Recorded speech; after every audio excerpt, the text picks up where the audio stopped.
Hello ਬੱਚੋ, ਚਲੋ ਅੱਜ ਅਸੀਂ ਕਰਦੇ ਹਾਂ ਕਲਾਸ 10 ਸਾਇੰਸ ਦਾ ਚੈਪਟਰ ਨੰਬਰ 15 ਜਿਹਦਾ ਟਾਈਟਲ ਹੈ ਆਰ ਐਨਵਾਇਰਨਮੈਂਟ ਤੇ ਅੱਜ ਅਸੀਂ ਇਸ ਚੈਪਟਰ ਦਾ ਦੂਜਾ ਪਾਰਟ ਕਰਨ ਜਾ ਰਹੇ ਹਾਂ।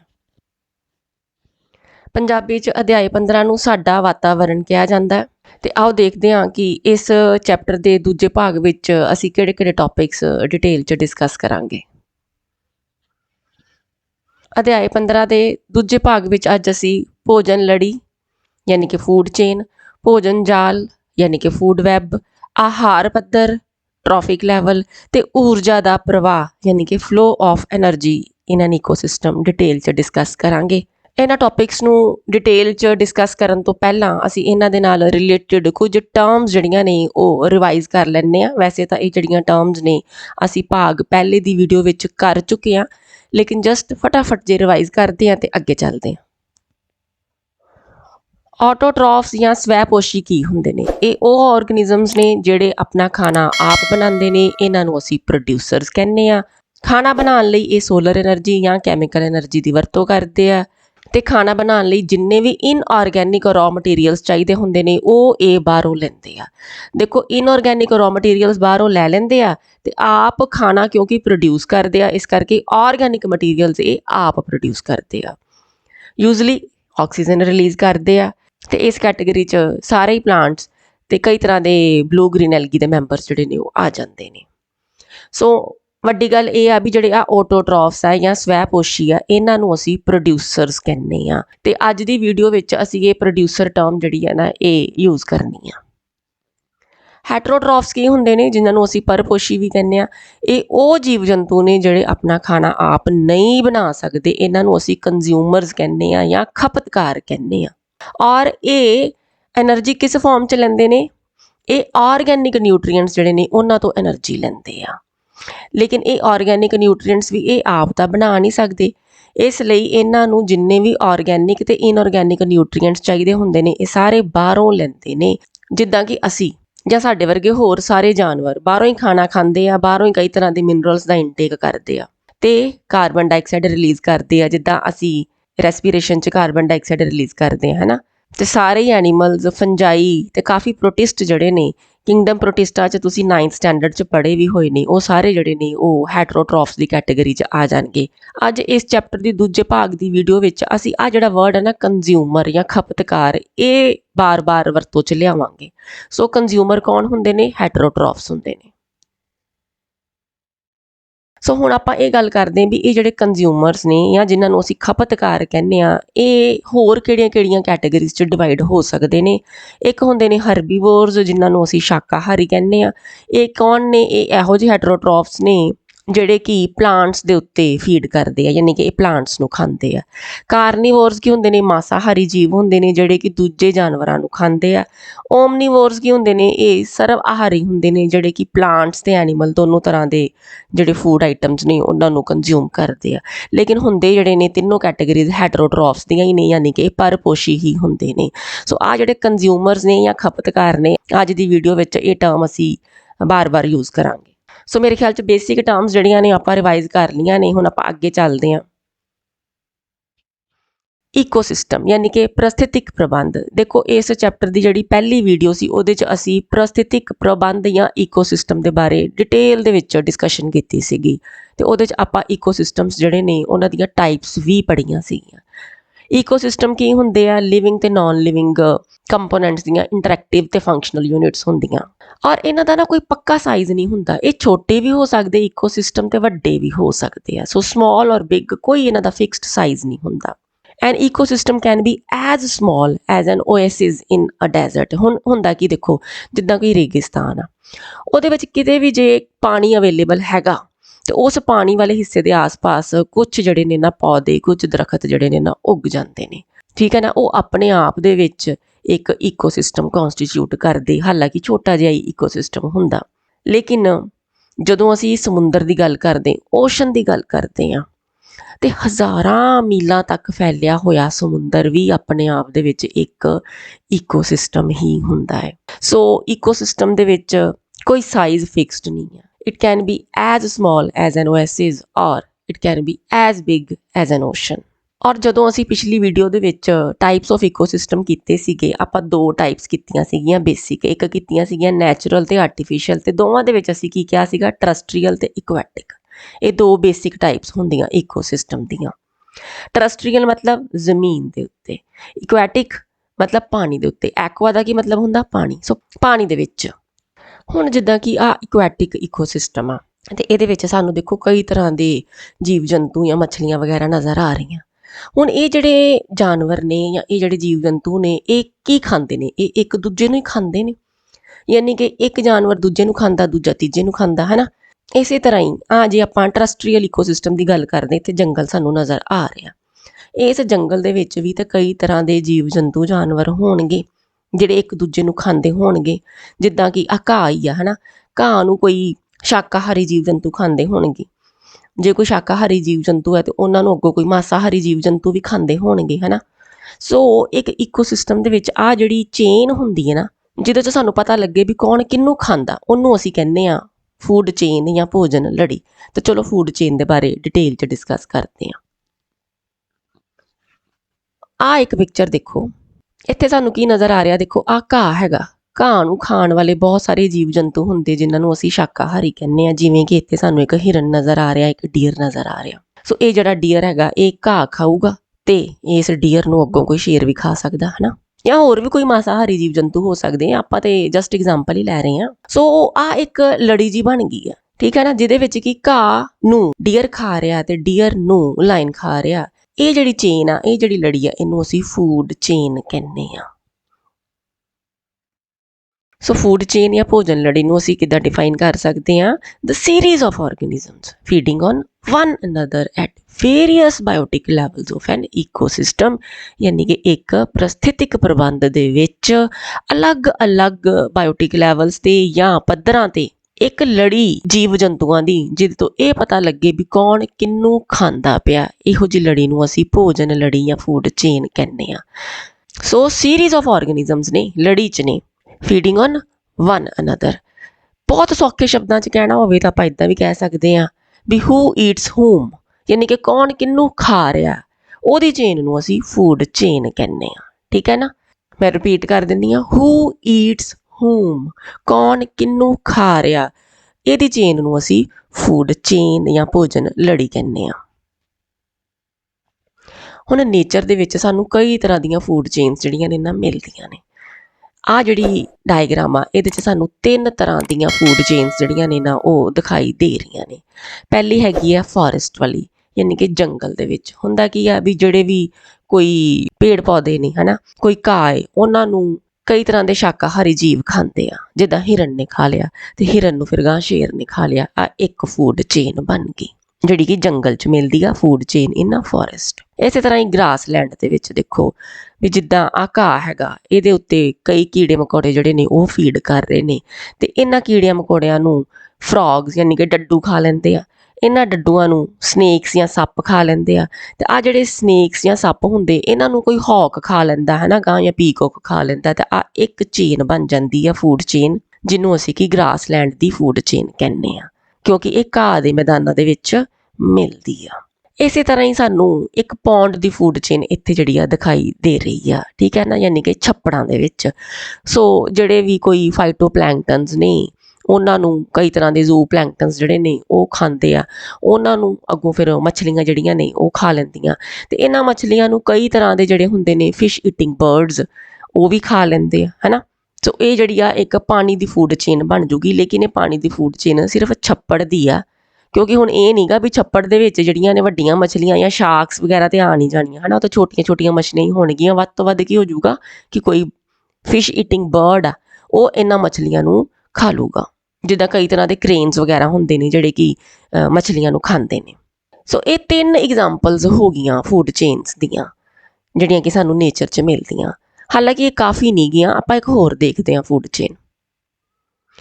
ਇਕੁਐਟਿਕ ਫੂਡ ਚੇਨ ਦੀ ਇੱਕ ਹੋਰ ਐਗਜ਼ਾਮਪਲ ਆਪਾਂ ਇੱਥੇ ਲੈ ਰਹੇ ਹਾਂ। ਇਕੁਐਟਿਕ ਵਰਡ ਡਰਾਈਵ ਹੋਇਆ ਵਰਡ ਐਕੁਆ ਤੋਂ। ਐਕੁਆ ਦਾ ਮਤਲਬ ਹੁੰਦਾ ਪਾਣੀ, ਯਾਨੀ ਕਿ ਪਾਣੀ 'ਚ ਮਿਲਣ ਵਾਲੀ ਫੂਡ ਚੇਨ। ਤੇ ਜਦੋਂ ਹੁਣ ਅਸੀਂ ਛੱਪੜ ਦੀ ਬਜਾਏ ਕੋਈ ਵੱਡਾ ਓਸ਼ਨ ਲੈ ਲੈਂਦੇ ਹਾਂ, ਕੋਈ ਸਮੁੰਦਰ ਲੈ ਲੈਂਦੇ ਹਾਂ, ਤੇ ਉਹਦੇ ਵਿੱਚ ਕੀ ਹੋਊਗਾ? ਦੇਖੋ ਉਹਦੇ ਵਿੱਚ ਵੱਡੀਆਂ ਜਿਹੀਆਂ ਸ਼ਾਰਕਸ ਵੀ ਆ ਸਕਦੀਆਂ ਵਾ, ਹੈ ਨਾ। ਫਾਈਟੋਪਲੈਂਕਟਨਸ ਇਹ ਕੀ ਹੁੰਦੇ ਨੇ? ਜਿੱਦਾਂ ਆਪਾਂ ਦੇਖੋ ਜਿਹੜੇ ਟਰਸਟਰੀਅਲ ਇਕੋਸਿਸਟਮ ਹੁੰਦੇ ਨੇ, ਯਾਨੀ ਕਿ ਜ਼ਮੀਨ ਦੇ ਇਕੋਸਿਸਟਮ ਹੁੰਦੇ ਨੇ, ਉਹਦੇ ਵਿੱਚ ਆਪਾਂ ਪਲਾਂਟਸ ਦੀ ਗੱਲ ਕਰਦੇ ਹਾਂ ਵੀ ਉਹ ਸੋਲਰ એનર્ਜੀ ਨੂੰ ਟਰੈਪ ਕਰਦੇ ਆ। ਇਸੇ ਤਰ੍ਹਾਂ ਹੀ ਫਾਈਟੋਪਲੈਂਕਟਨਸ ਜਿਹੜੇ ਹੁੰਦੇ ਨੇ ਇਹ ਵਾਟਰ ਬਾਡੀਜ਼ ਦੇ ਵਿੱਚ ਹੁੰਦੇ ਨੇ ਤੇ ਇਹ ਸੋਲਰ એનર્ਜੀ ਨੂੰ ਟਰੈਪ ਕਰਦੇ ਆ ਤੇ ਫੂਡ ਚੇਨ ਦੇ ਵਿੱਚ ਇਹ ਜਿਹੜੀ ਹੁੰਦੀ ਹੈ એનર્ਜੀ ਅੱਗੋਂ ਫਿਰ ਐਂਟਰ ਕਰਦੀ ਆ। ਸੋ ਇਹ ਜਿਹੜੇ ਫਾਈਟੋਪਲੈਂਕਟਨਸ ਨੇ ਇਹਨਾਂ ਨੂੰ ਕਈ ਤਰ੍ਹਾਂ ਦੇ ਛੋਟੇ ਛੋਟੇ ਜਿਹੇ ਜਿਹੜੇ ਜ਼ੂ ਪਲੈਂਕਟਨਸ ਹੁੰਦੇ ਨੇ ਉਹ ਖਾਂਦੇ ਨੇ ਤੇ ਇਹਨਾਂ ਜ਼ੂ ਪਲੈਂਕਟਨਸ ਨੂੰ ਛੋਟੀਆਂ ਮੱਛਲੀਆਂ ਖਾਂਦੀਆਂ ਤੇ ਫਿਰ ਇਹਨਾਂ ਛੋਟੀਆਂ ਮੱਛਲੀਆਂ ਨੂੰ ਕੋਈ ਵੱਡੀ ਫਿਸ਼ ਵੀ ਤਾਂ ਖਾ ਹੀ ਸਕਦੀ ਆ। ਹੁਣ ਸ਼ਾਰਕ ਦੇ ਬਾਰੇ ਤਾਂ ਆਪਾਂ ਸਾਰੇ ਹੀ ਜਾਣਦੇ ਹਾਂ ਨਾ, ਕਿੰਨੀ ਦੇਖੋ ਖਤਰਨਾਕ ਜੀ ਲੱਗਦੀ ਪਈ ਆ ਤੇ ਆਹ ਦੇਖੋ ਕਿੰਨੀਆਂ ਕਿਊਟ ਲੱਗਦੀਆਂ ਪਈਆਂ ਨਾ ਛੋਟੀਆਂ ਛੋਟੀਆਂ ਸਵੀਟ ਸਵੀਟ ਜੀਆਂ ਮੱਛਲੀਆਂ। ਸੋ ਜਦੋਂ ਅਸੀਂ ਓਸ਼ਨ ਦੀ ਗੱਲ ਕੀਤੀ ਆ ਜਾਂ ਇੱਕ ਵੱਡੇ ਇਕੁਐਟਿਕ ਫੂਡ ਚੇਨ ਦੀ ਗੱਲ ਕੀਤੀ ਆ ਤਾਂ ਇਹ ਵੀ ਆਪਣੇ ਕੋਲ ਇੱਕ ਐਗਜ਼ਾਮਪਲ ਆ। ਹੁਣ ਹੁੰਦਾ ਕੀ ਪਿਆ ਦੇਖੋ ਵੀ ਜਿੱਦਾਂ ਆ ਫਾਈਟੋਪਲੈਂਕਟਨਸ ਨੇ ਸੋਲਰ એનર્ਜੀ ਟਰੈਪ ਕੀਤੀ ਤੇ ਉਹ એનર્ਜੀ ਅੱਗੋਂ ਗਈ ਜ਼ੂ ਪਲੈਂਕਟਨਸ 'ਚ, ਹੈ ਨਾ। ਸੋ ਇੱਥੋਂ એનર્ਜੀ ਅਗਲੇ ਲੈਵਲ 'ਤੇ ਜਾਊਗੀ ਯਾਨੀ ਕਿ ਸਮਾਲ ਫਿਸ਼ 'ਚ ਜਾਊਗੀ ਤੇ ਇੱਥੋਂ એનર્ਜੀ ਅਗਲੇ ਲੈਵਲ 'ਤੇ ਜਾਊਗੀ ਯਾਨੀ ਕਿ ਬਿਗ ਫਿਸ਼ 'ਚ ਜਾਊਗੀ, ਹੈ ਨਾ। ਸੋ ਆਹ ਜਿਹੜੇ ਲੈਵਲਸ ਹੁੰਦੇ ਨਾ ਫੂਡ ਚੇਨ ਦੇ, ਇਹਨਾਂ ਨੂੰ ਅਸੀਂ ਟ੍ਰੋਫਿਕ ਲੈਵਲਸ ਕਹਿੰਦੇ ਆ। ਤੇ ਆਓ ਟ੍ਰੋਫਿਕ ਲੈਵਲਸ ਦੀ ਵੀ ਗੱਲ ਕਰ ਲਈਏ। ਟ੍ਰੋਫਿਕ ਲੈਵਲਸ ਨੂੰ ਅਸੀਂ ਪੰਜਾਬੀ ਦੇ ਵਿੱਚ ਆਹਾਰ ਪੱਧਰ ਵੀ ਕਹਿੰਦੇ ਆ। ਸੋ ਹੁੰਦਾ ਕੀ ਆ ਵੀ ਇੱਕ ਜਿਹੜੀ ਫੂਡ ਚੇਨ ਆ ਜਾਂ ਭੋਜਨ ਲੜੀ ਆ ਉਹਦੇ ਵਿੱਚ ਜਿਹੜੇ ਵੱਖ-ਵੱਖ ਸਟੈਪਸ ਹੁੰਦੇ ਨੇ ਜਾਂ ਲੈਵਲਸ ਹੁੰਦੇ ਨੇ ਜਾਂ ਪੱਧਰ ਹੁੰਦੇ ਨੇ ਜਿਨ੍ਹਾਂ ਦੇ ਥਰੂ ਫੂਡ ਤੇ એનર્ਜੀ ਦਾ ਟਰਾਂਸਫਰ ਹੁੰਦਾ ਹੈ, ਇਹੋ ਜਿਹੇ ਪੱਧਰ ਜਿਹੜੇ ਨੇ ਉਹਨਾਂ ਨੂੰ ਅਸੀਂ ਆਹਾਰ ਪੱਧਰ ਜਾਂ ਟ੍ਰੋਫਿਕ ਲੈਵਲਸ ਕਹਿੰਦੇ ਆ। The transfer of food and energy occurs through various steps or levels in the food chain. These steps are called trophic levels. ਸੋ ਜਦੋਂ ਅਸੀਂ ਕਿਸੇ ਫੂਡ ਚੇਨ ਦੀ ਗੱਲ ਕਰਦੇ ਪਏ ਆ ਉਹਦੇ 'ਚ ਜਿੰਨੇ ਸਟੈਪ ਨੇ ਮਤਲਬ ਉਨੇ ਟ੍ਰੋਫਿਕ ਲੈਵਲਸ ਨੇ। ਐਗਜ਼ਾਮਪਲ ਲੈ ਲੈਂਦੇ ਆ, ਫਿਰ ਦੁਬਾਰਾ ਆਉਂਦੇ ਆਪਾਂ ਇਸ ਫੂਡ ਚੇਨ ਤੇ ਵਾਪਸ। ਹੁਣ ਇੱਥੇ ਕੀ ਆ ਦੇਖੋ, ਸੋਲਰ એનર્ਜੀ ਜਿਹੜੀ ਆ ਯਾਨੀ ਕਿ ਸਨ ਜਿਹੜਾ ਵਾ ਇਹ ਮੇਨ ਸੋਰਸ ਆਫ એનર્ਜੀ ਆ ਸਾਡੇ ਲਈ। ਸੂਰਜ ਦੀਆਂ ਕਿਰਨਾਂ ਜਿਹੜੀਆਂ ਨੇ ਉਹ એનર્ਜੀ ਲੈ ਕੇ ਆਉਂਦੀਆਂ ਸਾਡੀ ਧਰਤੀ ਤੇ ਇਸ એનર્ਜੀ ਨੂੰ ਕੌਣ ਟਰੈਪ ਕਰਦਾ? ਪ੍ਰੋਡਿਊਸਰਸ ਟਰੈਪ ਕਰਦੇ। ਜਿੱਦਾਂ ਆਪਾਂ ਇੱਥੇ ਘਾਹ ਦੀ ਗੱਲ ਕਰ ਲਈਏ, ਹੈ ਨਾ, ਜਾਂ ਕੋਈ ਹੋਰ ਪਲਾਂਟਸ ਹੋ ਸਕਦੇ ਨੇ। ਸੋ ਪ੍ਰੋਡਿਊਸਰਸ ਨੇ ਇਸ ਸੋਲਰ એનર્ਜੀ ਨੂੰ ਟਰੈਪ ਕੀਤਾ ਤੇ ਇਹ ਜਿਹੜੇ ਪ੍ਰੋਡਿਊਸਰਸ ਨੇ ਇਹਨਾਂ ਨੇ ਫੂਡ ਚੇਨ ਦਾ ਪਹਿਲਾ ਪੱਧਰ ਯਾਨੀ ਕਿ ਟ੍ਰੋਫਿਕ ਲੈਵਲ 1 ਕਨਸਟੀਟਿਊਟ ਕੀਤਾ। ਠੀਕ ਹੈ ਨਾ, ਇਹ ਆਹਾਰ ਪੱਧਰ ਪਹਿਲਾ ਹੋ ਗਿਆ। ਹੁਣ ਇਹ ਕਿਹਦਾ ਆਹਾਰ ਬਣਨਗੇ? ਪ੍ਰੋਡਿਊਸਰਸ, ਇਹ ਕੰਜ਼ਿਊਮਰਸ ਦਾ ਯਾਨੀ ਕਿ ਹਰਬੀਵੋਰਸ ਦਾ, ਸ਼ਾਕਾਹਾਰੀ ਜੀਵ ਜੰਤੂਆਂ ਦਾ ਆਹਾਰ ਬਣਨਗੇ। ਵੈਸੇ ਤਾਂ ਓਮਨੀਵੋਰਸ ਦਾ ਵੀ ਬਣ ਸਕਦੇ ਆ ਪਰ ਚਲੋ ਆਪਾਂ ਇਸ ਫੂਡ ਚੇਨ ਦੀ ਗੱਲ ਕਰਦੇ ਪਏ ਆ। ਸੋ ਇਹ ਜਿਹੜੇ ਨੇ ਪਲਾਂਟਸ ਜਾਂ ਘਾਹ ਇਹਨਾਂ ਨੂੰ ਇੱਕ ਹਿਰਨ ਨੇ ਖਾ ਲਿਆ, એનર્ਜੀ ਜਿਹੜੀ ਆ ਉਹ ਪਹਿਲੇ ਟ੍ਰੋਫਿਕ ਲੈਵਲ ਤੋਂ ਦੂਜੇ 'ਚ ਜਾਊਗੀ ਯਾਨੀ ਕਿ ਇਹ ਟ੍ਰੋਫਿਕ ਲੈਵਲ 2 ਹੋ ਗਿਆ। ਇਸੇ ਤਰ੍ਹਾਂ ਹੀ ਜਿਹੜਾ ਕੋਈ ਹੋਰ ਜਾਨਵਰ ਇਸ ਹਿਰਨ ਨੂੰ ਖਾਊਗਾ ਉਹ ਅਗਲਾ ਸਟੈਪ ਆ ਜਾਊਗਾ ਫੂਡ ਚੇਨ ਦਾ। ਸੋ ਉਹ ਟ੍ਰੋਫਿਕ ਲੈਵਲ 3 ਕਨਸਟੀਟਿਊਟ ਕਰੂਗਾ। ਮਤਲਬ ਇਹ ਆ ਗੱਲ ਦਾ ਬਈ ਫੂਡ ਚੇਨ ਦੇ ਵਿੱਚ ਜਿੰਨੇ ਸਟੈਪਸ ਆਉਣਗੇ, ਇੱਥੇ ਆਪਾਂ 3 ਸਟੈਪ ਫੂਡ ਚੇਨ ਲਈ ਆ, ਹੈ ਨਾ। ਸੋ ਜਿੰਨੇ ਸਟੈਪ ਆਉਣਗੇ ਉਨੇ ਹੀ ਟ੍ਰੋਫਿਕ ਲੈਵਲਸ ਹੋਣਗੇ। ਜੇ ਆਪਾਂ 3 ਸਟੈਪ ਫੂਡ ਚੇਨ ਲਈ ਹੈ ਤੇ 3 ਟ੍ਰੋਫਿਕ ਲੈਵਲ ਆ, ਆਪਾਂ 4 ਵੀ ਲੈ ਸਕਦੇ ਹਾਂ, ਆਪਾਂ 5 ਵੀ ਲੈ ਸਕਦੇ ਹਾਂ, ਡਿਪੈਂਡ ਕਰਦਾ। ਸੋ ਟ੍ਰੋਫਿਕ ਲੈਵਲ ਜਿਹੜੇ ਨੇ ਇਹ ਕੀ ਹੁੰਦੇ ਨੇ? ਇਹ ਇਹੋ ਜਿਹੇ ਲੈਵਲਸ ਜਾਂ ਸਟੈਪਸ ਆਫ ਫੂਡ ਚੇਨ ਨੇ ਜਿਨ੍ਹਾਂ ਦੇ through food and energy transfer ਹੁੰਦਾ ਕਿਸੇ ਫੂਡ ਚੇਨ 'ਚ। ਹੁਣ ਕੁਐਸਚਨ ਇਹ ਅਰਾਈਜ਼ ਹੁੰਦਾ ਵੀ ਜਿਹੜੀ ਸਾਨੂੰ ਸੂਰਜ ਤੋਂ એનર્ਜੀ ਮਿਲਦੀ ਪਈ ਆ ਜਿਹਨੂੰ ਅਸੀਂ ਸੋਲਰ એનર્ਜੀ ਕਹਿੰਦੇ ਆ, ਉਹ ਕਿੰਨੀ ਕੁ ਪਲਾਂਟਸ ਜਿਹੜੇ ਨੇ ਨਾ ਉਹ ਟਰੈਪ ਕਰਦੇ ਨੇ ਤੇ ਇਹ ਜਿਹੜੇ ਪਲਾਂਟਸ ਨੇ ਇਹਨਾਂ ਤੋਂ ਕਿੰਨੀ એનર્ਜੀ ਜਿਹੜੀ ਆ ਉਹ ਅਗਲੇ ਟ੍ਰੋਫਿਕ ਲੈਵਲਸ ਤੇ ਜਾਂਦੀ ਹੈ। ਯਾਨੀ ਕਿ ਊਰਜਾ ਦਾ ਪ੍ਰਵਾਹ ਜਿਹੜਾ ਫੂਡ ਚੇਨ 'ਚ ਕਿੱਦਾਂ ਹੁੰਦਾ, એનર્ਜੀ ਫਲੋ ਕਿੱਦਾਂ ਹੁੰਦਾ, ਆਓ ਹੁਣ ਉਹ ਵੀ ਦੇਖਦੇ ਹਾਂ। Let's discuss about energy flow in a food chain, ਯਾਨੀ ਕਿ ਇੱਕ ਭੋਜਨ ਲੜੀ ਦੇ ਵਿੱਚ ਊਰਜਾ ਦਾ ਪ੍ਰਵਾਹ ਕਿੱਦਾਂ ਹੁੰਦਾ। ਸਭ ਤੋਂ ਪਹਿਲੀ ਗੱਲ ਤਾਂ ਇਹ ਹੈਗੀ ਆ ਵੀ ਸੋਲਰ એનર્ਜੀ ਜਾਂ ਜਿਹੜਾ ਸੂਰਜ ਦਾ ਪ੍ਰਕਾਸ਼ ਹੈ ਨਾ ਉਹ ਸਾਡੇ ਵਾਸਤੇ ਮੇਨ ਸੋਰਸ ਆਫ એનર્ਜੀ ਆ।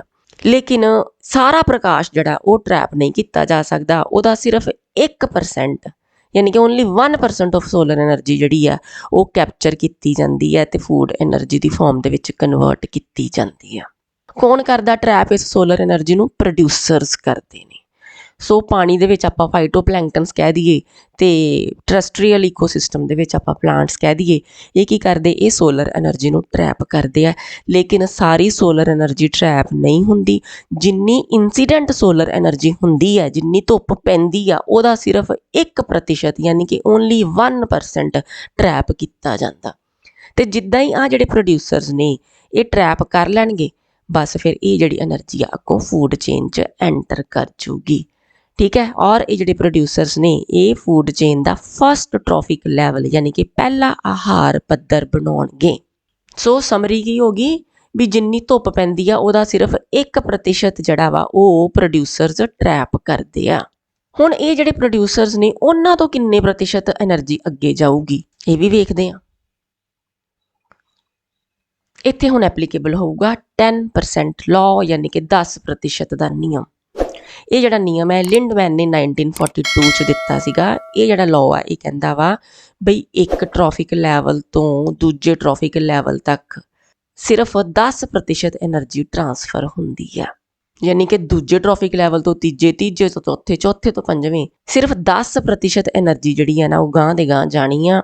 ਹਰ ਟ੍ਰੋਫਿਕ ਲੈਵਲ ਤੇ ਜਿਹੜੀ 90% એનર્ਜੀ ਹੁੰਦੀ ਹੈ ਉਹ ਜਾਂ ਤਾਂ ਬੋਡੀ ਹੀਟ ਦੀ ਫਾਰਮ ਦੇ ਵਿੱਚ ਲੋਸਟ ਹੋ ਜਾਂਦੀ ਹੈ ਜਾਂ ਕਈ ਤਰ੍ਹਾਂ ਦੀਆਂ ਲਾਈਫ ਪ੍ਰੋਸੈਸਿਸ ਜਾਂ ਜੈਵਿਕ ਪ੍ਰਕਿਰਿਆਵਾਂ ਹੁੰਦੀਆਂ ਜਿਹੜੀਆਂ ਕਿਸੇ ਜੀਵ ਜੰਤੂ ਦੇ ਅੰਦਰ ਚੱਲ ਰਹੀਆਂ ਹੁੰਦੀਆਂ ਉਹਨਾਂ ਦੇ ਵਿੱਚ ਯੂਜ਼ ਹੋ ਜਾਂਦੀ ਆ। ਹੁਣ ਇਹ ਲਾਈਫ ਪ੍ਰੋਸੈਸਿਸ ਜਿਹੜੀਆਂ ਨੇ ਇਹ ਕਈ ਤਰ੍ਹਾਂ ਦੀਆਂ ਨੇ, ਇਹ ਤੁਸੀਂ ਪੜ੍ਹੀਆਂ ਵੀ ਹੋਈਆਂ ਨੇ। ਵੈਸੇ ਕਲਾਸ 10th ਦੇ ਵਿੱਚ ਪੂਰਾ ਚੈਪਟਰ ਹੈਗਾ ਲਾਈਫ ਪ੍ਰੋਸੈਸਿਸ ਦੇ ਬਾਰੇ। ਉਸ ਚੈਪਟਰ ਦੀਆਂ ਵੀਡੀਓਜ਼ ਵੀ ਇਸ ਚੈਨਲ ਤੇ ਅਵੇਲੇਬਲ ਨੇ, ਜੇ ਤੁਸੀਂ ਦੇਖਣੀਆਂ ਹੋਣ ਤੇ ਦੇਖ ਸਕਦੇ ਹੋ।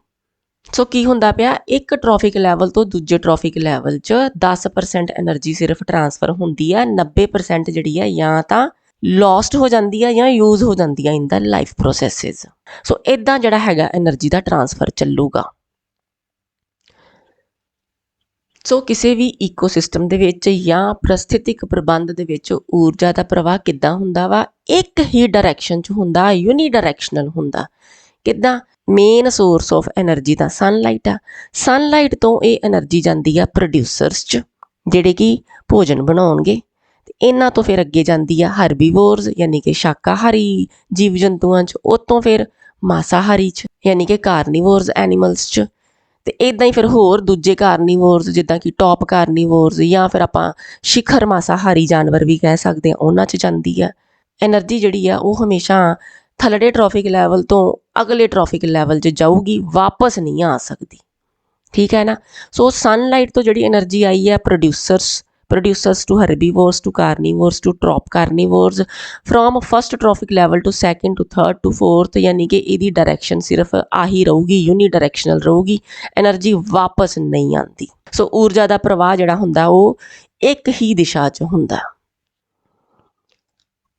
ਹੁਣ ਆਪਾਂ ਆਹ ਇੱਕ ਡਾਇਗਰਾਮ ਦੇਖਦੇ ਹਾਂ, ਪਹਿਲੀ ਵਾਲੀ ਡਾਇਗਰਾਮ ਦੇ ਨਾਲ ਮਿਲਦੀ ਜੁਲਦੀ ਆ। ਸੋ ਇਹਦੇ 'ਚ ਵੀ ਆਪਾਂ flow of energy in N ecosystem discuss ਕਰ ਰਹੇ ਹਾਂ, ਯਾਨੀ ਕਿ ਇੱਕ ਪ੍ਰਸਥਿਤਿਕ ਪ੍ਰਬੰਧ ਦੇ ਵਿੱਚ ਊਰਜਾ ਦਾ ਪ੍ਰਵਾਹ ਕਿੱਦਾਂ ਹੁੰਦਾ। ਤੇ ਦੇਖੋ ਸਨਲਾਈਟ ਜਿਹੜੀ ਆ ਉਹ ਆਪਾਂ ਹੁਣੇ ਗੱਲ ਕੀਤੀ ਸੀ ਵੀ ਮੇਨ ਸੋਰਸ ਆਫ એનર્ਜੀ ਆ। ਇਹ ਜਿਹੜੀ ਸਨਲਾਈਟ ਆ ਇਹ ਕੌਣ ਟਰੈਪ ਕਰਦੇ ਆ? ਪ੍ਰੋਡਿਊਸਰਸ ਟਰੈਪ ਕਰਦੇ ਆ। ਕਿੰਨੀ ਕਰਦੇ ਆ? ਸਿਰਫ 1% ਕਰਦੇ ਆ। ਸੋ ਜਿੰਨੀ ਧੁੱਪ ਪੈਂਦੀ ਆ ਹਨਾ ਉਹਦਾ ਸਿਰਫ 1% ਜਿਹੜਾ ਉਹ ਟਰੈਪ ਹੁੰਦਾ। ਤੇ ਇਹ ਜਿਹੜੀ ਹੈਗੀ ਆ ਊਰਜਾ ਇਹ ਪਹੁੰਚ ਗਈ ਹੁਣ ਪ੍ਰੋਡਿਊਸਰਸ 'ਚ। ਪ੍ਰੋਡਿਊਸਰ ਜਿਹੜੇ ਨੇ ਨਾ ਇਹ ਆਹਾਰ ਪੱਧਰ ਦਾ ਪਹਿਲਾ ਲੈਵਲ ਯਾਨੀ ਕਿ ਫਸਟ ਟ੍ਰੋਫਿਕ ਲੈਵਲ ਪੋਜੈਸ ਕਰਦੇ ਆ। ਸੋ ਜਦੋਂ ਵੀ ਅਸੀਂ ਆਹਾਰ ਪੱਧਰ ਜਿਹੜੇ ਨੇ ਨਾ ਉਹ ਲਿਖਣੇ ਆ ਤਾਂ ਹਮੇਸ਼ਾ ਪ੍ਰੋਡਿਊਸਰਸ ਜਿਹੜੇ ਨੇ ਉਹ ਟ੍ਰੋਫਿਕ ਲੈਵਲ 1 ਤੇ ਲਿਖਣੇ ਆ। ਸੋ ਜਿੰਨੇ ਵੀ ਪੇੜ ਆ ਪੌਦੇ ਆ ਉਹ ਸਾਰੇ ਪਹਿਲਾ ਆਹਾਰ ਪੱਧਰ ਕੌਂਸਟੀਟਿਊਟ ਕਰਦੇ ਆ। ਔਰ ਜਦੋਂ ਅਸੀਂ એનર્ਜੀ ਦੀ ਅਮਾਊਂਟ ਦੀ ਗੱਲ ਕਰਦੇ ਹਾਂ ਤਾਂ ਮੈਕਸਿਮਮ એનર્ਜੀ ਜਿਹੜੀ ਹੁੰਦੀ ਆ ਉਹ ਇਸ ਟ੍ਰੋਫਿਕ ਲੈਵਲ ਦੇ ਉੱਤੇ ਹੀ ਅਵੇਲੇਬਲ ਹੁੰਦੀ ਆ, ਯਾਨੀ ਕਿ ਪਹਿਲੇ ਟ੍ਰੋਫਿਕ ਲੈਵਲ ਤੇ ਅਵੇਲੇਬਲ ਹੁੰਦੀ ਆ। ਕਿੰਨੀ ਟਰੈਪ ਕੀਤੀ ਹੈ? ਜਿੰਨੀ ਧੁੱਪ ਪਈ ਉਹਦਾ 1%। ਠੀਕ ਹੈ ਨਾ। ਤੇ ਹੁਣ ਜਦੋਂ ਇੱਕ ਵਾਰੀ એનર્ਜੀ ਜਿਹੜੀ ਊਰਜਾ ਵਾ ਉਹ ਆ ਗਈ ਇੱਥੇ ਤਾਂ ਹੁਣ ਇਹ ਫੂਡ ਚੇਨ ਦੇ ਵਿੱਚ ਐਂਟਰ ਕਰ ਜੂਗੀ। ਕਿੱਦਾਂ? ਵੀ ਆਹ ਜਿਹੜੇ ਪ੍ਰੋਡਿਊਸਰਸ ਨੇ ਉਹਨਾਂ ਨੂੰ ਕੰਜ਼ਿਊਮਰਸ ਖਾਣਗੇ, ਯਾਨੀ ਕਿ ਖਪਤਕਾਰ ਖਾਣਗੇ। ਹੁਣ ਖਪਤਕਾਰ ਜਿਹੜੇ ਨੇ ਉਹਨਾਂ ਨੂੰ ਵੀ ਆਪਾਂ ਅਲੱਗ-ਅਲੱਗ ਲੈਵਲਸ ਦੇ ਉੱਤੇ ਮੈਂਸ਼ਨ ਕਰ ਸਕਦੇ ਹਾਂ। ਜਿੱਦਾਂ ਜਿਹੜੇ ਪਹਿਲੇ ਖਪਤਕਾਰ ਨੇ ਉਹ ਪ੍ਰਾਇਮਰੀ ਖਪਤਕਾਰ ਹੋ ਗਏ, ਫਿਰ ਉਹਨਾਂ ਦੇ ਉੱਤੇ ਸੈਕੰਡਰੀ ਖਪਤਕਾਰ ਹੋ ਗਏ। ਯਾਨੀ ਕਿ ਪ੍ਰਾਇਮਰੀ ਕੰਜ਼ਿਊਮਰ ਜਾਂ ਪ੍ਰਾਇਮਰੀ ਖਪਤਕਾਰ ਜਿਹੜੇ ਨੇ ਉਹ ਪੌਦਿਆਂ ਨੂੰ ਖਾਣਗੇ, ਪ੍ਰਾਇਮਰੀ ਕੰਜ਼ਿਊਮਰਸ ਨੂੰ ਅੱਗੋਂ ਸੈਕੰਡਰੀ ਕੰਜ਼ਿਊਮਰ ਖਾ ਜਾਣਗੇ, ਤੇ ਇਹ ਜਿਹੜੇ ਸੈਕੰਡਰੀ ਕੰਜ਼ਿਊਮਰ ਨੇ ਇਹਨਾਂ ਨੂੰ ਗਾਂ ਟਰਸ਼ਰੀ ਕੰਜ਼ਿਊਮਰ ਖਾ ਜਾਣਗੇ, ਤਾਂ ਟਰਸ਼ਰੀ ਕੰਜ਼ਿਊਮਰਸ ਨੂੰ ਅੱਗੋਂ ਫਿਰ ਕੁਆਟਰਨਰੀ ਕੰਜ਼ਿਊਮਰ ਖਾ ਸਕਦੇ ਆ। ਜੇ ਆਪਾਂ ਟ੍ਰੋਫਿਕ ਲੈਵਲਸ ਦੀ ਗੱਲ ਕਰੀਏ ਹੈ ਨਾ, ਤੇ ਪ੍ਰੋਡਿਊਸਰਸ ਜਿਹੜੇ ਨੇ ਉਹ ਟ੍ਰੋਫਿਕ ਲੈਵਲ 1 ਕੌਂਸਟੀਟਿਊਟ ਕਰਦੇ ਆ। ਇਸੇ ਤਰ੍ਹਾਂ ਹੀ ਜਦੋਂ ਇਹਨਾਂ ਨੂੰ ਪ੍ਰਾਇਮਰੀ ਕੰਜ਼ਿਊਮਰ ਖਾਂਦੇ ਆ ਉਹ ਟ੍ਰੋਫਿਕ ਲੈਵਲ 2 ਕਨਸਟੀਟਿਊਟ ਕਰਦੇ ਆ, secondary consumer trophic level 3, tertiary consumer trophic level 4। So ਇਦਾਂ ਹੀ ਜੇ ਕੋਈ ਉੱਪਰ ਹੋਰ ਵੀ ਹੈ ਇਸ ਫੂਡ ਚੇਨ 'ਚ ਤਾਂ ਉਹਦਾ ਫਿਰ ਟ੍ਰੋਫਿਕ ਲੈਵਲ ਇਦਾਂ ਵਧੂਗਾ। ਲੇਕਿਨ ਜ਼ਿਆਦਾਤਰ 3-4 ਤੋਂ ਵੱਧ ਨਹੀਂ ਹੁੰਦੇ ਆਹਾਰ ਪੱਧਰ, ਉਹਦੇ ਬਾਰੇ ਵੀ ਅਸੀਂ ਅੱਗੇ ਗੱਲ ਕਰਾਂਗੇ ਇਸੇ ਵੀਡੀਓ 'ਚ, ਠੀਕ ਹੈ ਨਾ। ਲੇਕਿਨ ਇੱਕ ਟ੍ਰੋਫਿਕ ਲੈਵਲ ਤੋਂ ਦੂਜੇ 'ਚ, ਦੂਜੇ ਤੋਂ ਤੀਜੇ 'ਚ ਜਿਹੜੀ ਇਹ એનર્ਜੀ ਜਾਊਗੀ, ਇਹ ਕਿੰਨੀ ਜਾਊਗੀ? ਇਹ ਸਿਰਫ ਔਰ ਸਿਰਫ 10% ਜਿਹੜੀ ਹੈ ਨਾ ਉਹ ਟਰਾਂਸਫਰ ਹੋਊਗੀ। 90% ਜਿਹੜੀ ਆਊਗਾ ਵੇਸਟ ਹੋ ਜਾਣੀ ਆ, ਠੀਕ ਹੈ ਨਾ। ਸੋ 90% ਜਿਹੜੀ ਹੈਗੀ ਆ ਜਾਂ ਤਾਂ ਲੋਸਟ ਹੋ ਗਈ ਜਾਂ ਫਿਰ ਯੂਜ਼ਡ ਹੋ ਗਈ। ਟਰਾਂਸਫਰ ਕਿੰਨੀ ਹੋਈ? ਸਿਰਫ ਔਰ ਸਿਰਫ 10% ਇੱਕ ਟ੍ਰੋਫਿਕ ਲੈਵਲ ਤੋਂ ਦੂਜੇ 'ਚ ਜਾਊਗੀ। ਇਹਦਾ ਨਾ ਆਪਾਂ ਅਮਾਊਂਟ ਕਿੱਦਾਂ ਕੈਲਕੂਲੇਟ ਕਰਨਾ ਇਹ ਵੀ ਆਪਾਂ ਇਸੇ ਵੀਡੀਓ ਦੇ ਵਿੱਚ ਸਿੱਖਾਂਗੇ, ਕਿਉਂਕਿ ਇੱਦਾਂ ਦੇ ਕੁਐਸਚਨਸ ਵੀ ਆ ਜਾਂਦੇ ਹੁੰਦੇ ਆ। ਸੋ ਇੱਥੇ ਆਪਾਂ ਹੁਣ ਸੂਰਜ ਪਾਸੇ ਰੱਖਿਆ ਹੋਇਆ, ਕਿਉਂਕਿ ਸੂਰਜ ਜਿਹੜਾ ਹੈਗਾ ਉਹ ਸਾਡੇ ਟ੍ਰੋਫਿਕ ਲੈਵਲ ਦਾ ਹਿੱਸਾ ਨਹੀਂਗਾ, ਠੀਕ ਹੈ ਨਾ। ਟ੍ਰੋਫਿਕ ਲੈਵਲ 1 ਕਿੱਥੋਂ ਸਟਾਰਟ ਹੋਣਾ? ਪ੍ਰੋਡਿਊਸਰਸ ਤੋਂ ਸਟਾਰਟ ਹੋਣਾ। ਸੋ ਆਹ ਦੇਖੋ ਹੁਣ ਆਪਣੇ ਕੋਲ ਇੱਕ ਆਪਾਂ ਡਾਇਗਰਾਮ ਲਈਏ ਜਿਹਦੇ 'ਚ 5 ਟ੍ਰੋਫਿਕ ਲੈਵਲ ਆ, ਹੈ ਨਾ। ਸਭ ਤੋਂ ਜ਼ਿਆਦਾ એનર્ਜੀ ਕਿਹਦੇ ਕੋਲ ਆ? ਟ੍ਰੋਫਿਕ ਲੈਵਲ 1 ਕੋਲ ਆ। ਉਹ ਤੋਂ ਘੱਟ એનર્ਜੀ ਦੂਜੇ ਟ੍ਰੋਫਿਕ ਲੈਵਲ ਕੋਲ, ਉਹ ਤੋਂ ਘੱਟ ਤੀਜੇ ਟ੍ਰੋਫਿਕ ਲੈਵਲ ਕੋਲ, ਉਹ ਤੋਂ ਘੱਟ ਚੌਥੇ ਟ੍ਰੋਫਿਕ ਲੈਵਲ ਕੋਲ, ਉਹ ਤੋਂ ਘੱਟ ਪੰਜਵੇਂ ਟ੍ਰੋਫਿਕ ਲੈਵਲ 'ਚ। ਯਾਨੀ ਕਿ ਇੱਕ ਤੋਂ ਦੂਜੇ, ਤੀਜੇ, ਚੌਥੇ, ਪੰਜਵੇਂ ਗਾਂਹ ਜਾਂਦੇ ਜਾਂਦੇ એનર્ਜੀ ਘਟੀ ਜਾ ਰਹੀ ਹੈ, ਕਿਉਂਕਿ ਸਿਰਫ 10% ਜਿਹੜੀ ਆ ਉਹ ਅੱਗੇ ਜਾ ਰਹੀ ਆ। ਹਰ ਟ੍ਰੋਫਿਕ ਲੈਵਲ ਤੇ 90% ਜਿਹੜੀ ਆ ਉਹ ਤਾਂ ਲੋਸਟ ਜਾਂ ਯੂਜ਼ਡ ਹੋ ਰਹੀ ਆ। ਸੋ ਇੱਕ ਟ੍ਰੋਫਿਕ ਲੈਵਲ ਤੋਂ ਗਾਂਹ ਜਾਂਦੇ ਜਾਂਦੇ એનર્ਜੀ ਘਟਦੀ ਜਾਂਦੀ ਆ।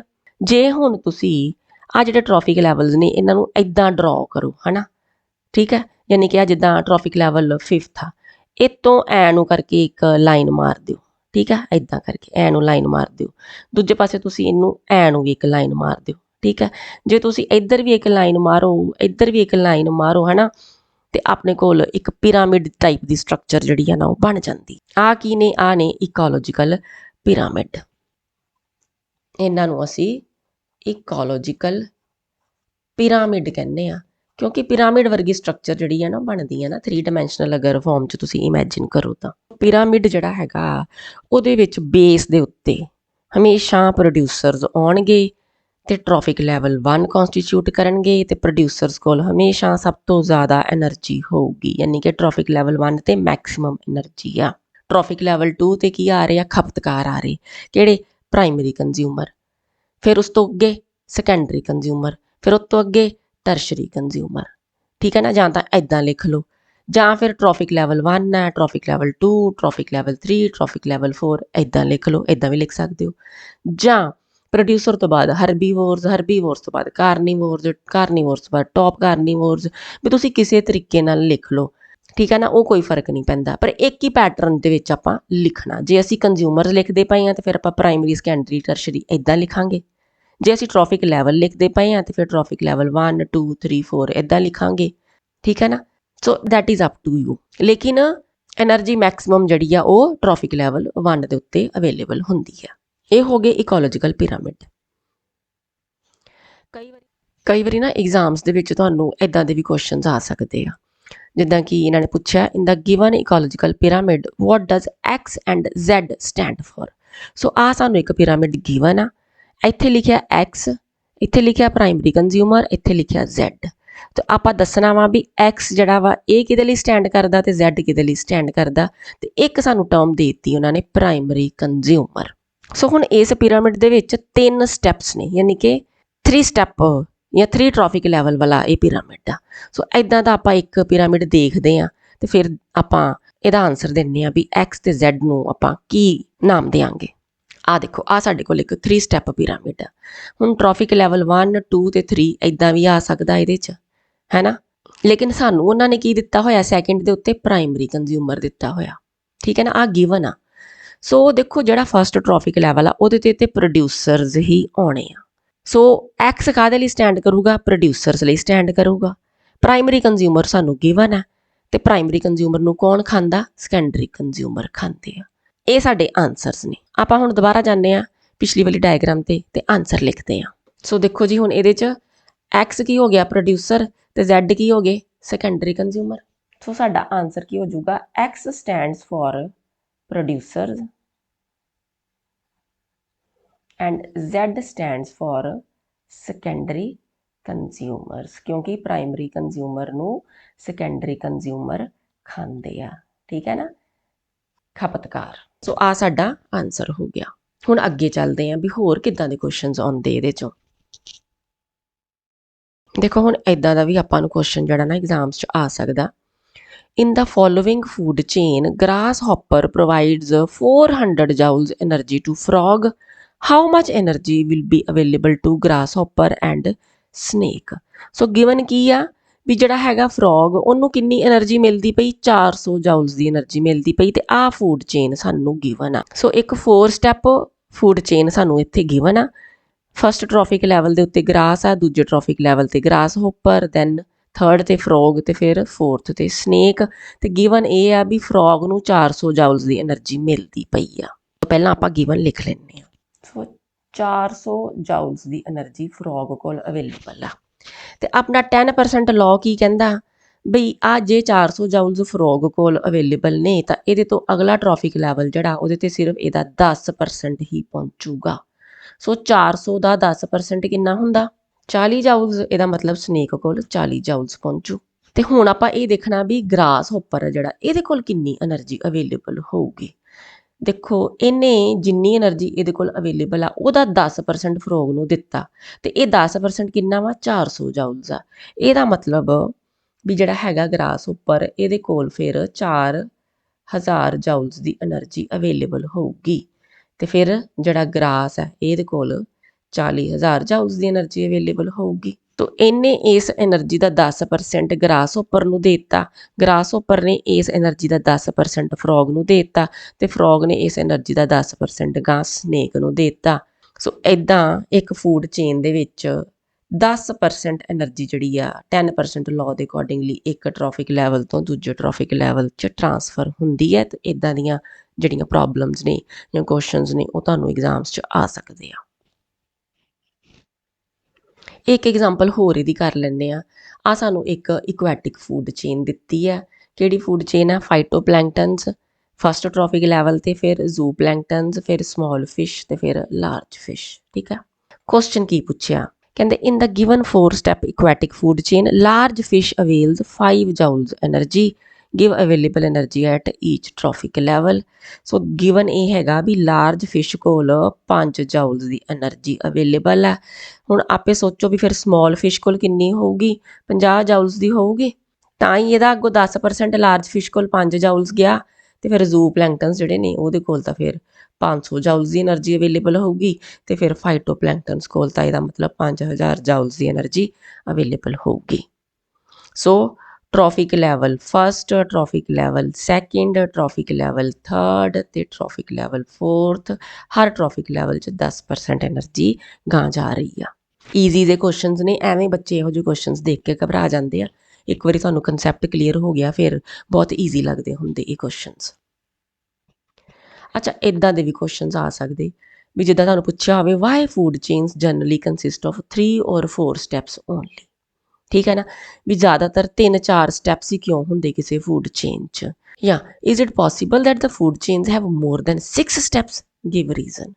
देखो भी 6 तो ज़्यादा स्टैप्स तुहानूं दिखणगे फूड चेन च भी ज़्यादातर तो 3-4 स्टैप ही होंगे। इहदा की कारण है, इहदा भी कारण इहो ही आ 10% लॉ, यानी कि ऑन एन एवरेज 10% सिर्फ एनर्जी जिहड़ी है ना वो अगले स्टैप ते जांदी आ। सो जो सिर्फ 10% जानी 90% तो वेस्ट हो जानी। सो एक लैवल तो दूजे ट्रॉफिक लैवल तक जाते जाते तीजे चौथे ट्रॉफिक लैवल तो बाद एनर्जी बहुत घट जाती आ। जे आपां हुण 6वें ट्रॉफिक लैवल की गल करिए इत्थों तक आंदे आंदे तां इन्नी थोड़ी एनर्जी रह जूगी भी वो अगले ट्रॉफिक लैवल नूं सपोर्ट ही नहीं कर सकूगी। So little energy is available for the next levels of consumers. Food chains generally consist of only 3 or 4 steps. The loss of energy at each step is so great that very little usable energy remains after 4 trophic levels. So चौथे का trophic level तो बाद energy काफ़ी घट जाती है to support the next trophic level. इसे करके ज़्यादातर जिहड़ियां फूड चेन्स ने या भोजन लड़ियां ने वो 3-4 स्टैप्स दियां ही हुंदियां ने बट एट द मोस्ट चलो कोई 6 स्टैप की भी होगी not more than that.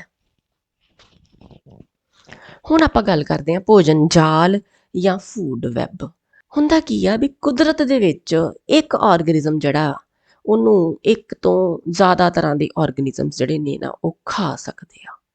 So each organism is generally eaten by 2 or more other kinds of organisms which in turn are eaten by several other organisms। ਜਿੱਦਾਂ ਆਪਾਂ food chain ਲਈ ਸੀਗੀ ਵੀ ਜਿਹੜਾ ਹੈਗਾ ਵਾ ਡੀਅਰ ਉਹਨੂੰ ਲਾਇਨ ਖਾਂਦਾ। ਹੁਣ ਤੁਸੀਂ ਇਹ ਦੱਸੋ ਵੀ ਡੀਅਰ ਨੂੰ ਈਗਲ ਟਾਈਗਰ ਨਹੀਂ ਖਾ ਸਕਦਾ? ਕੀ ਉਹਨੂੰ ਕੋਈ ਵੁਲਫ, ਕੋਈ ਜੈਕਲ, ਕੋਈ ਲੈਪਰਡ, ਕੋਈ ਜੈਗੁਆਰ ਇਹ ਨਹੀਂ ਖਾ ਸਕਦੇ? ਖਾ ਸਕਦੇ ਕਿ ਨਹੀਂ ਖਾ ਸਕਦੇ? ਖਾ ਸਕਦੇ ਨਾ। ਇਹਦਾ ਮਤਲਬ ਇਹ ਹੋ ਗਿਆ ਵੀ ਇੱਕ ਆਰਗੇਨਿਜ਼ਮ ਨੂੰ ਕਈ ਤਰ੍ਹਾਂ ਦੇ ਹੋਰ ਜਿਹੜੇ ਜਾਨਵਰ ਨੇ ਉਹ ਖਾ ਸਕਦੇ ਆ। So instead of a straight line food chain, ਯਾਨੀ ਕਿ ਇੱਕ ਸਿੱਧੀ ਚੇਨ ਦੀ ਬਜਾਏ the relationship can be shown as a series of branching lines called a food web। ਸਾਨੂੰ ਜਿਹੜੀਆਂ ਇਹ ਲੜੀਆਂ ਨੇ ਨਾ ਭੋਜਨ ਦੀਆਂ, ਇਹਨਾਂ ਦਾ ਇੱਕ ਬ੍ਰਾਂਚਿੰਗ ਪੈਟਰਨ ਜਿਹੜਾ ਨਾ ਉਹ ਮਿਲਦਾ, ਇੱਕ ਜਾਲ ਜਿਹਾ ਬਣਿਆ ਹੋਇਆ, ਇਸੇ ਨੂੰ ਅਸੀਂ ਭੋਜਨ ਜਾਲ ਕਹਿੰਦੇ ਹਾਂ। ਆਪਾਂ ਨਾ ਐਗਜ਼ਾਮਪਲ ਲੈ ਕੇ ਗੱਲ ਕਰਦੇ ਫਿਰ ਥੋੜ੍ਹਾ ਜ਼ਿਆਦਾ ਕਲੀਅਰ ਹੁੰਦਾ। ਹੁਣ ਆ ਦੇਖੋ ਆਪਣੇ ਕੋਲ ਇੱਥੇ ਇੱਕ ਡਾਇਗਰਾਮ ਆ ਜਿਹਦੇ ਵਿੱਚ ਕਿੰਨੇ ਸਾਰੇ ਜੀਵ ਜੰਤੂ ਜਾਂ ਜਾਨਵਰ ਜਿਹੜੇ ਨੇ ਨਾ ਉਹ ਦਿਖਾਈ ਦੇ ਰਹੇ ਨੇ ਅਤੇ ਅਲੱਗ-ਅਲੱਗ ਫੂਡ ਚੇਨਸ ਦਾ ਹਿੱਸਾ ਨੇ, ਲੇਕਿਨ ਆਪਸ ਦੇ ਵਿੱਚ ਇੱਕ ਜਾਲ ਦੀ ਫੋਰਮ 'ਚ ਜੁੜੇ ਹੋਏ ਨੇ, ਹੈ ਨਾ। ਹੁੰਦਾ ਕੀ ਪਿਆ, ਜਿੱਦਾਂ ਆਹ ਪਲਾਂਟਸ ਨੇ, ਇਹਨਾਂ ਪਲਾਂਟਸ ਨੂੰ ਜ਼ਰੂਰੀ ਤਾਂ ਨਹੀਂ ਹੈਗਾ ਵੀ ਕਿਸੇ ਇੱਕ ਹੀ ਜਾਨਵਰ ਨੇ ਖਾਣਾ, ਹੈ ਨਾ।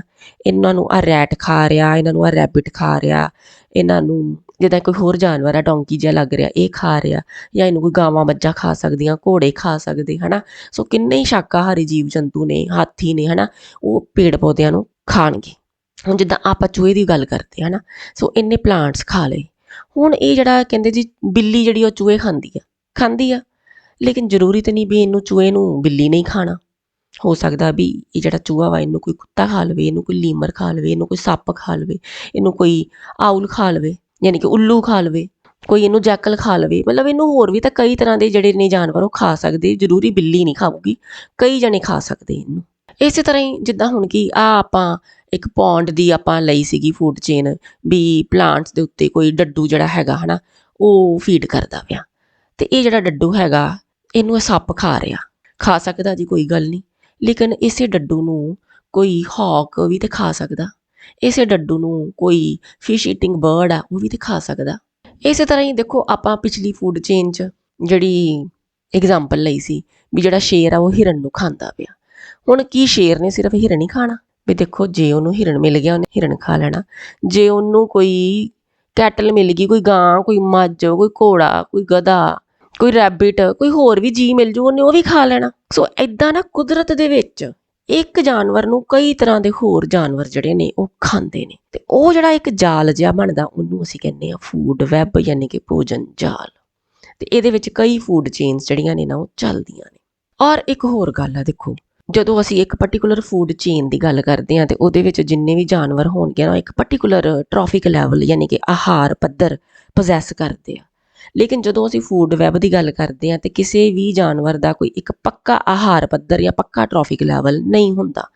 ਹੁਣ ਜਿੱਦਾਂ ਆਪਾਂ ਐਗਜ਼ਾਮਪਲ ਹੀ ਲੈ ਲੈਂਦੇ ਹਾਂ ਵੀ ਆਹ ਇੱਥੇ ਸੱਪ ਸਾਨੂੰ ਦਿਖਦਾ ਪਿਆ, ਹੈ ਨਾ। ਆਹ ਜਿਹੜਾ ਸਨੇਕ ਆ ਇਹਨੂੰ ਆਪਾਂ ਇੱਥੇ 3 ਤਰੀਕਿਆਂ ਦੇ ਨਾਲ ਫੂਡ ਜਿਹੜਾ ਨਾ ਉਹ ਅਵੇਲੇਬਲ ਕੀਤਾ ਹੋਇਆ ਇਸ ਡਾਇਗਰਾਮ ਦੇ ਵਿੱਚ। ਜਿੱਦਾਂ ਕਿ ਆਹ ਪਲਾਂਟਸ ਜਿਹੜੇ ਨੇ ਇਹਨਾਂ ਨੂੰ ਆਹ ਚੂਹਾ ਖਾ ਰਿਹਾ ਅਤੇ ਆਹ ਚੂਹੇ ਨੂੰ ਆਹ ਸਨੇਕ ਖਾ ਰਿਹਾ, ਠੀਕ ਹੈ। ਜੇ ਆਪਾਂ ਆਹ ਵਾਲੀ ਫੂਡ ਚੇਨ ਲੈ ਲਈਏ ਅਤੇ ਇਹਦੇ ਵਿੱਚ ਜਿਹੜਾ ਸੱਪ ਹੈ ਉਹਦਾ ਟ੍ਰੋਫਿਕ ਲੈਵਲ ਕੀ ਹੈ? 3rd। ਕਿਉਂਕਿ ਪ੍ਰੋਡਿਊਸਰਸ ਆ ਜਾਣਗੇ ਟ੍ਰੋਫਿਕ ਲੈਵਲ 1 'ਤੇ, ਚੂਹਾ ਆ ਜਾਊਗਾ ਟ੍ਰੋਫਿਕ ਲੈਵਲ 2 'ਤੇ, ਅਤੇ ਜੇ ਇਹ ਜਿਹੜਾ ਰੈਟ ਆ ਇਹਨੂੰ ਖਾਧਾ ਸਨੇਕ ਨੇ ਅਤੇ ਸਨੇਕ ਆ ਗਿਆ ਟ੍ਰੋਫਿਕ ਲੈਵਲ 3 'ਤੇ, ਯਾਨੀ ਕਿ ਇਸ ਫੂਡ ਚੇਨ ਦੇ ਅਕੋਰਡਿੰਗਲੀ ਸਨੇਕ ਦਾ ਟ੍ਰੋਫਿਕ ਲੈਵਲ ਹੋ ਗਿਆ 3। ਲੇਕਿਨ ਆਹ ਜਿਹੜੀ ਫੂਡ ਚੇਨ ਆ ਇਹਦੇ ਵਿੱਚ ਦੇਖੋ ਜਰਾ ਵੀ ਇਹਨਾਂ ਪਲਾਂਟਸ ਦੇ ਉੱਤੇ ਇਨਸੈਕਟਸ ਜਿਹੜੇ ਨੇ ਕੀੜੇ ਮਕੌੜੇ ਫੀਡ ਕਰ ਰਹੇ ਨੇ। ਆਹ ਜਿਹੜੇ ਕੀੜੇ ਮਕੌੜੇ ਨੇ ਇਹਨਾਂ ਨੂੰ ਆਹ ਇੱਕ ਪੰਛੀ ਖਾ ਰਿਹਾ ਅਤੇ ਇਸ ਪੰਛੀ ਨੂੰ ਇਹ ਸਨੇਕ ਖਾ ਰਿਹਾ, ਠੀਕ ਹੈ। ਫਸਟ ਟ੍ਰੋਫਿਕ ਲੈਵਲ ਹੋ ਗਿਆ ਪ੍ਰੋਡਿਊਸਰਸ ਦਾ, ਦੂਜਾ ਟ੍ਰੋਫਿਕ ਲੈਵਲ ਹੋ ਗਿਆ ਇਨਸੈਕਟਸ ਦਾ, ਤੀਜਾ ਟ੍ਰੋਫਿਕ ਲੈਵਲ ਹੋ ਗਿਆ ਇਸ ਪੰਛੀ ਦਾ, ਅਤੇ ਚੌਥਾ ਟ੍ਰੋਫਿਕ ਲੈਵਲ ਹੋ ਗਿਆ ਫਿਰ ਇਸ ਸਨੇਕ ਦਾ। ਯਾਨੀ ਕਿ ਇਸ ਫੂਡ ਚੇਨ ਦੇ ਹਿਸਾਬ ਨਾਲ ਇਸ ਸਨੇਕ ਦਾ ਚੌਥਾ ਟ੍ਰੋਫਿਕ ਲੈਵਲ ਆ, ਜਦੋਂ ਕਿ ਇਸ ਫੂਡ ਚੇਨ ਦੇ ਹਿਸਾਬ ਨਾਲ ਸਨੇਕ ਦਾ ਤੀਜਾ ਟ੍ਰੋਫਿਕ ਲੈਵਲ ਆ। ਜੇ ਆਪਾਂ ਇੱਧਰੋਂ ਫਰੋਗ ਵੱਲੋਂ ਵੀ ਦੇਖੀਏ ਤਾਂ ਵੀ ਜਿਹੜਾ ਸਨੇਕ ਆ ਇਹਦਾ ਤੀਜਾ ਟ੍ਰੋਫਿਕ ਲੈਵਲ ਆ। ਸੋ ਫੂਡ ਵੈਬ ਦੇ ਵਿੱਚ ਕਿਸੇ ਵੀ ਜਾਨਵਰ ਦਾ ਜਿਹੜਾ ਆਹਾਰ ਪੱਧਰ ਜਾਂ ਟ੍ਰੋਫਿਕ ਲੈਵਲ ਫਿਕਸਡ ਨਹੀਂ ਹੁੰਦਾ, ਅਲੱਗ-ਅਲੱਗ ਟ੍ਰੋਫਿਕ ਲੈਵਲ ਜਿਹੜੇ ਨੇ ਉਹ ਪੋਜੈਸ ਕੀਤੇ ਜਾ ਸਕਦੇ ਆ। ਸੋ ਮੇਨ ਕੀ ਕਰੈਕਟਰਿਸਟਿਕਸ ਹੁੰਦੇ ਨੇ ਫੂਡ ਵੈਬ ਦੇ ਜਾਂ ਭੋਜਨ ਜਾਲ ਦੇ। ਪਹਿਲੀ ਗੱਲ, ਇਹਦੇ 'ਚ ਕਈ ਇੰਟਰਕਨੈਕਟਿਡ ਫੂਡ ਚੇਨਸ ਹੁੰਦੀਆਂ, ਯਾਨੀ ਕਿ ਕਈ ਭੋਜਨ ਲੜੀਆਂ ਆਪਸ ਦੇ ਵਿੱਚ ਜੁੜੀਆਂ ਹੁੰਦੀਆਂ। ਪੂਰਾ ਨੈਟਵਰਕ ਹੁੰਦਾ, ਪੂਰਾ ਜਾਲ ਹੁੰਦਾ। ਇੱਕ ਕੋਈ ਸਿੱਧੀ ਸਾਦੀ ਫੂਡ ਚੇਨ ਨਹੀਂ ਹੁੰਦੀ, ਨਾਟ ਸਿੰਗਲ ਸਟ੍ਰੇਟ ਚੇਨ। ਔਰ ਇਹ ਐਨਸ਼ੋਰ ਕਰਦਾ ਵਾ ਫੂਡ ਵੈਬ ਬਈ ਹਮੇਸ਼ਾ ਆਲਟਰਨੇਟਿਵ ਪਾਥਵੇਜ਼ ਆਫ ਫੂਡ ਅਵੇਲੇਬਿਲਿਟੀਜ਼ ਰਹਿਣ। ਯਾਨੀ ਕਿ ਦੇਖੋ, ਇੱਕ ਸੱਪ ਆ, ਜੇ ਉਹਨੂੰ ਚੂਹਾ ਮਿਲ ਗਿਆ ਉਹਨੇ ਚੂਹਾ ਖਾ ਲਿਆ, ਉਹਨੂੰ ਚੂਹਾ ਨਹੀਂ ਮਿਲਿਆ ਉਹਨੂੰ ਰੈਬਿਟ ਮਿਲ ਗਿਆ ਉਹਨੇ ਰੈਬਿਟ ਖਾ ਲਿਆ, ਉਹਨੂੰ ਫਰੋਗ ਮਿਲ ਗਿਆ ਉਹਨੇ ਫਰੋਗ ਖਾ ਲਿਆ। ਯਾਨੀ ਕਿ ਫੂਡ ਜਿਹੜਾ ਹੈਗਾ ਉਹਦੇ ਕਈ alternative pathways of availability food web ਦੇ ਥਰੂ ਐਨਸ਼ੋਰ ਹੁੰਦੇ। ਇਸੇ ਕਰਕੇ ਕੁਦਰਤ ਦੇ ਵਿੱਚ ਕੋਈ ਇੱਕ ਫੂਡ ਚੇਨ ਇਕੱਲੀ ਨਹੀਂ ਬਲਕਿ ਫੂਡ ਵੈਬਸ ਹੀ ਓਪਰੇਟ ਕਰਦੀਆਂ ਨੇ। ਔਰ ਫੂਡ ਵੈਬ ਵਿੱਚ ਕਈ ਫੂਡ ਚੇਨਸ ਜਿਹੜੀਆਂ ਨੇ ਕਈ ਟ੍ਰੋਫਿਕ ਲੈਵਲ ਦੇ ਵਿੱਚ ਕੋਰਿਲੇਟ ਕਰਦੀਆਂ। ਹੁਣ ਆਪਾਂ ਦੇਖ ਹੀ ਲਿਆ ਜਿੱਦਾਂ ਸੱਪ ਵਾਲੀ ਜਿਹੜੀ ਆ, ਹੈ ਨਾ, ਉਹਦੇ 'ਚ ਕੀ ਹੋ ਰਿਹਾ, ਸੱਪ ਜਿਹੜਾ ਵਾ ਉਹ ਅਲੱਗ-ਅਲੱਗ ਟ੍ਰੋਫਿਕ ਲੈਵਲ ਅਲੱਗ-ਅਲੱਗ ਫੂਡ ਚੇਨਸ ਦੇ ਅਕੋਰਡਿੰਗਲੀ ਪੋਜੈਸ ਕਰ ਰਿਹਾ ਔਰ ਕਈ ਫੂਡ ਚੇਨਸ ਦੇ ਵਿੱਚ ਕੋਰਿਲੇਟ ਕਰ ਰਿਹਾ। ਇਹ ਜਿਹੜੀਆਂ ਫੂਡ ਵੈਬਸ ਹੁੰਦੀਆਂ ਨੇ ਨਾ, ਉਹ ਕਿਸੇ ਵੀ ਈਕੋਸਿਸਟਮ ਨੂੰ ਸਟੇਬਿਲਿਟੀ ਪ੍ਰੋਵਾਈਡ ਕਰਦੀਆਂ, ਯਾਨੀ ਕਿ ਕਿਸੇ ਵੀ ਪ੍ਰਸਥਿਤਿਕ ਪ੍ਰਬੰਧ ਨੂੰ ਜ਼ਿਆਦਾ ਸਟੇਬਲ ਅਤੇ ਸੰਤੁਲਿਤ ਰੱਖਣ ਦੇ ਵਿੱਚ ਹੈਲਪ ਕਰਦੀਆਂ। ਕਿਉਂਕਿ ਦੇਖੋ, ਜਦੋਂ alternative pathways of food availability ਹੋਣਗੇ ਤੇ ਕਦੀ ਵੀ ਈਕੋਸਿਸਟਮ ਜਿਹੜਾ ਹੈਗਾ ਵਾ ਨਾ ਉਹ ਕਲੈਪਸ ਨਹੀਂ ਕਰੂਗਾ। ਕਿਉਂਕਿ ਜਿਹੜੀ ਵੀ ਚੀਜ਼ ਅਵੇਲੇਬਲ ਹੋਏਗੀ ਜਾਨਵਰ ਉਹ ਖਾਂਦੇ ਰਹਿਣਗੇ ਅਤੇ ਸਰਵਾਈਵਲ ਇਨਸ਼ੋਰ ਕਰਨਗੇ। ਇਹਦਾ ਮਤਲਬ ਇਹ ਵੀ ਜਿਹੜੀਆਂ ਫੂਡ ਵੈਬਸ ਨੇ ਇਹ ਕਿਸੇ ਵੀ ਈਕੋਸਿਸਟਮ ਦੀ ਡਿਵੈਲਪਮੈਂਟ ਨੂੰ ਸਪੋਰਟ ਕਰਦੀਆਂ ਨੇ। ਅਤੇ ਇਸ ਤੋਂ ਵੀ ਜ਼ਿਆਦਾ ਇੰਪੋਰਟੈਂਟ ਆ ਵੀ ਇਹ ਜਿਹੜੀਆਂ ਫੂਡ ਵੈਬਸ ਹੁੰਦੀਆਂ ਨੇ these keep a check on overpopulation, ਯਾਨੀ ਕਿ ਕਿਸੇ ਵੀ ਟ੍ਰੋਫਿਕ ਲੈਵਲ ਦੇ ਉੱਤੇ ਕਿਸੇ ਵੀ ਜਾਨਵਰ ਦੀ ਜਿਹੜੀ ਜਨਸੰਖਿਆ ਹੁੰਦੀ ਆ ਇਹਨੂੰ ਲੋੜ ਤੋਂ ਵੱਧ ਵਧਣ ਨਹੀਂ ਦਿੰਦੀਆਂ। ਹੁਣ ਜਿੱਦਾਂ ਆਪਾਂ ਐਗਜ਼ਾਮਪਲ ਲੈ ਕੇ ਗੱਲ ਕਰਦੇ ਹਾਂ, ਸਪੋਜ਼ ਕਰ ਲਓ ਵੀ ਇੱਕ ਕੋਈ ਗ੍ਰਾਸਲੈਂਡ ਆ, ਉਹਦੇ ਵਿੱਚ ਚੂਹੇ ਜਿਹੜੇ ਨੇ ਨਾ ਉਹ ਜ਼ਿਆਦਾ ਵੱਧ ਗਏ ਨੇ। ਅਤੇ ਜੇ ਆਪਾਂ ਇੱਕ ਫੂਡ ਚੇਨ ਦੀ ਗੱਲ ਕਰੀਏ ਤਾਂ ਵੀ ਇਹ ਜਿਹੜੇ ਚੂਹੇ ਨੇ ਕੀ ਇਹਨਾਂ ਨੂੰ ਬਿੱਲੀ ਨਹੀਂ ਖਾਣਾ? ਨਹੀਂ ਨਾ ਬਈ, ਜਿਹੜੀ ਫੂਡ ਵੈਬ ਆ ਉਹਦੇ ਅਕੋਰਡਿੰਗਲੀ ਇੱਕ ਜਾਨਵਰ ਨੂੰ ਕਈ 2 ਤੋਂ ਜ਼ਿਆਦਾ ਤਰ੍ਹਾਂ ਦੇ ਜਾਨਵਰ ਖਾ ਸਕਦੇ। ਇਹਦਾ ਮਤਲਬ ਇਹ ਹੈ ਵੀ ਜਿੱਥੇ ਚੂਹੇ ਵੱਧ ਜਾਣਗੇ ਉੱਥੇ ਬਿੱਲੀਆਂ ਵੀ ਆ ਜਾਣਗੀਆਂ ਖਾਣ, ਕੁੱਤੇ ਵੀ ਖਾ ਲੈਣਗੇ ਚੂਹਿਆਂ ਨੂੰ, ਸੱਪ ਵੀ ਆ ਜਾਣਗੇ, ਹੌਕ ਵੀ ਆ ਜਾਣਗੇ, ਆਉਲ ਜਿਹੜੇ ਨੇ ਉਹ ਵੀ ਆ ਕੇ ਸ਼ਿਕਾਰ ਕਰਨਗੇ। ਅਤੇ ਜਦੋਂ ਇੰਨੇ ਸ਼ਿਕਾਰੀ ਆ ਜਾਣਗੇ ਤਾਂ ਓਬਵੀਅਸਲੀ ਜਿਹੜੀ ਹੈਗੀ ਹੈ ਚੂਹਿਆਂ ਦੀ ਪੋਪੂਲੇਸ਼ਨ ਉਹ ਅੰਡਰ ਕੰਟਰੋਲ ਆ ਜੂਗੀ। ਸੋ ਇੱਦਾਂ ਹੀ ਹੋਰ ਟ੍ਰੋਫਿਕ ਲੈਵਲਸ ਦੇ ਉੱਤੇ ਵੀ ਇਹ ਜਿਹੜਾ ਰੂਲ ਹੈ ਉਹ ਅਪਲਾਈ ਹੁੰਦਾ। ਸੋ ਨੇਚਰ ਦੇ ਵਿੱਚ ਜਾਂ ਕੁਦਰਤ ਦੇ ਵਿੱਚ ਜਿਹੜੀ ਇਹ ਭੋਜਨ ਜਾਲ ਹੈ ਇਹ ਕਿਸੇ ਵੀ ਜਾਨਵਰ ਦੀ ਜਿਹੜੀ ਜਨਸੰਖਿਆ ਉਹਨੂੰ ਚੈੱਕ 'ਚ ਰੱਖਦਾ, ਜਨਸੰਖਿਆ ਨੂੰ ਲੋੜ ਤੋਂ ਜ਼ਿਆਦਾ ਵਧਣ ਨਹੀਂ ਦਿੰਦਾ। ਆਈ ਹੋਪ ਕਿ ਹੁਣ ਤੁਹਾਨੂੰ ਭੋਜਨ ਜਾਲ ਦਾ ਸਾਰਾ ਕੰਸੈਪਟ ਕਲੀਅਰ ਹੋ ਗਿਆ। ਅੱਛਾ, ਇੱਕ ਕੁਐਸਚਨ ਆ ਜਾਂਦਾ ਹੁੰਦਾ ਕਿ ਡਿਫਰੈਂਸ ਦੱਸੋ ਭੋਜਨ ਲੜੀ ਅਤੇ ਭੋਜਨ ਜਾਲ 'ਚ।